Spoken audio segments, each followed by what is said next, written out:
Top quality और consistent performance के लिए सिर्फ सिल्वर पंप्स, नाम याद रखना। इस वक्त की बड़ी खबर यह है कि रूस और नेटो के बीच तनाव बढ़ गया है, क्योंकि नेटो का एयरक्राफ्ट रूस के बॉर्डर के पास दिखाई दिया है। तनाव अपने चरम पर दिखाई दे रहा है पहले से ही रूस और नेटो के बीच। इस बीच खोजी विमान दिखाई दिया है। नॉर्वे ने पनडुब्बी खोजी विमान भेजा है।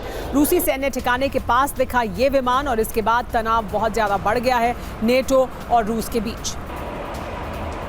तो नेटो वर्सेस रूस, जिस तरह के हालात बन रहे हैं, क्या ये महायुद्ध तय है? ये बड़ा सवाल है। वजह क्या है? बैरन सागर के ऊपर उड़ा है नॉर्वे का विमान। मरमंस्क में दिखा है नॉर्वे का P-8A पोसाइडन। टेंशन क्यों है समझिए। मरमंस्क में रूस का अहम सैन्य ठिकाना मौजूद है। मरमंस्क में रूस के पनडुब्बी के बेड़े तैनात हैं। P-8A पोसाइडन पनडुब्बी खोजी है। बड़ी बात यह है कि एयरक्राफ्ट ने करीब 4 घंटे तक इस इलाके में उड़ान भरी। नॉर्वे के विमान ने द्वीप स्वालबार्ड तक उड़ान भरी है। यूक्रेन युद्ध को लेकर पूर्व कमांडर वैलेरी ने भविष्यवाणी की है। तो देखिए, ये इस वक्त की बड़ी खबर आ रही है। वैलेरी ने कहा है कि यूक्रेन रूस युद्ध 2034 तक चलेगा।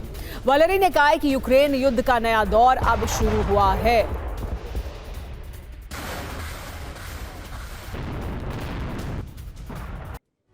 क्या रूस यूक्रेन युद्ध 10 वर्ष और चलेगा? वैलेरी ने क्या कहा है समझिए। भीषण युद्ध 2034 तक चलेगा। संघर्ष नए दौर में प्रवेश कर गया है। अगले 10 वर्ष तक टकराव चलेगा। वैलेरी की नसीहत क्या है समझिए। यूक्रेन रक्षा रणनीति में बदलाव करे, संसाधन को प्रभावी ढंग से जुटाए। बुनियादी बदलाव की बहुत ज्यादा जरूरत है। कौन है वैलेरी ज़ालुझनी, ये भी समझिए और उनकी बात अहमियत क्यों रखती है। यूक्रेन के पूर्व कमांडर इन चीफ हैं और उनका ये कहना है कि अब बहुत ज़रूरत है, क्योंकि ये 10 साल तक चलने वाला युद्ध हम अपनी ताकत को बढ़ा लें। यूरोप में हालात लेकिन देखिए किस तरह से बिगड़ते जा रहे हैं, क्योंकि नेटो ने यूक्रेन को बारूद सप्लाई अब बढ़ा दी है। साथ ही यूक्रेन के लिए सुरक्षा चक्र भी बनाया जा रहा है।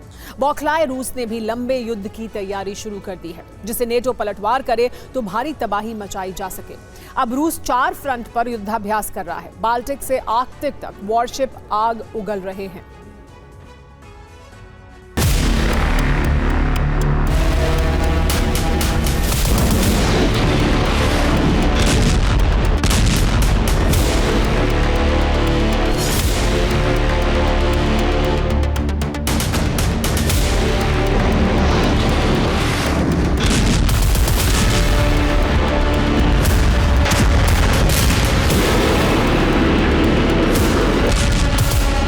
युद्ध में यूक्रेन की वापसी हो चुकी है। उसके पीछे वजह है यूक्रेन का बारूदी रिचार्ज।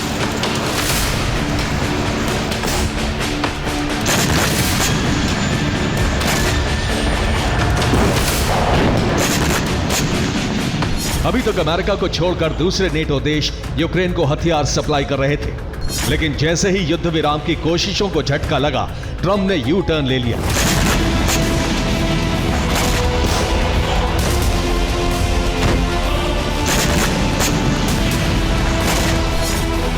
अब अमेरिका ने यूरोप में दोहरी चाल चली है। एक तरफ यूक्रेन को हथियार सप्लाई किए जा रहे हैं, डिफेंस सिस्टम देने के लिए ट्रंप तैयार हो गए हैं। ऐसे में रूस का बौखलाना तय है। इसके लिए अमेरिका ने नेटो से रूस के पास मिलिट्री बेस तैयार करने को कहा है, जिससे वहां एटमी हथियारों की तैनाती की जा सके।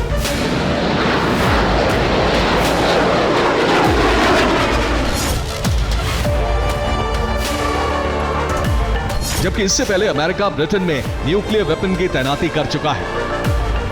अमेरिका ने परमाणु बम ब्रिटेन भेजे थे, जिससे रूस ने धमकी दी थी।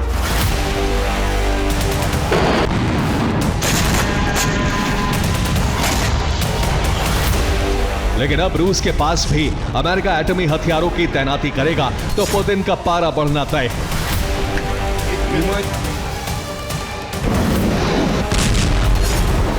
इसलिए रूस बड़ा सुरक्षा चक्रव्यूह बनाने जा रहा है। काला सागर, बाल्टिक सागर के बाद रूस ने अटलांटिक, पैसिफिक और आर्कटिक में वॉरशिप तैनात किए हैं। बाल्टिक और काला सागर में रूस का जंगी बेड़ा पहले से ही तैनात है, जबकि पैसिफिक में एयरक्राफ्ट कैरियर तैनात करने जा रहा है। इसके अलावा अटलांटिक और आर्कटिक सी में वॉरशिप के अलावा रूस न्यूक्लियर सबमरीन लगा रहा है।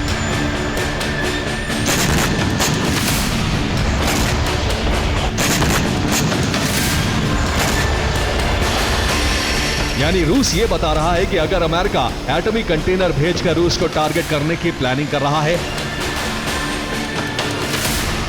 तो रूस भी अमेरिका की घेराबंदी के लिए समंदर में बड़ा जाल बिछा रहा है, जहां से वो कभी भी अमेरिकी शहरों को टारगेट कर सकता है।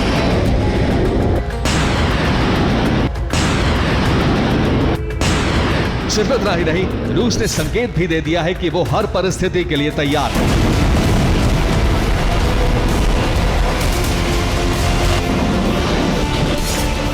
अलास्का में रूसी बॉम्बर ने उड़ान भरी, जबकि आर्कटिक में उसने ड्रिल शुरू की। इसी तरह बाल्टिक में उसने कैलिनिनग्राड के पास सुरक्षा घेरा बना लिया है। साथ ही कैस्पियन सागर में ईरान के साथ वॉर ड्रिल कर चुका है। यानी जल थल नभ में एक साथ रूस ड्रिल कर रहा है, जो सीधे तौर पर नेटो को चैलेंज है।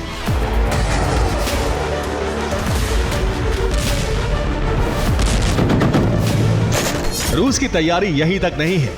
अरब में ईरान से गठबंधन करके वहां अमेरिका को चुनौती देने जा रहा है, जबकि चीन के साथ दोस्ती को मजबूत कर रहा है।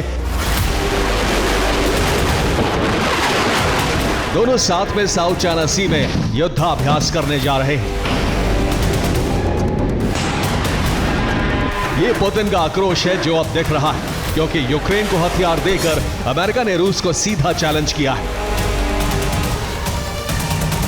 इसका जवाब देने के लिए रूस फ्रंट फुट पर आ चुका है।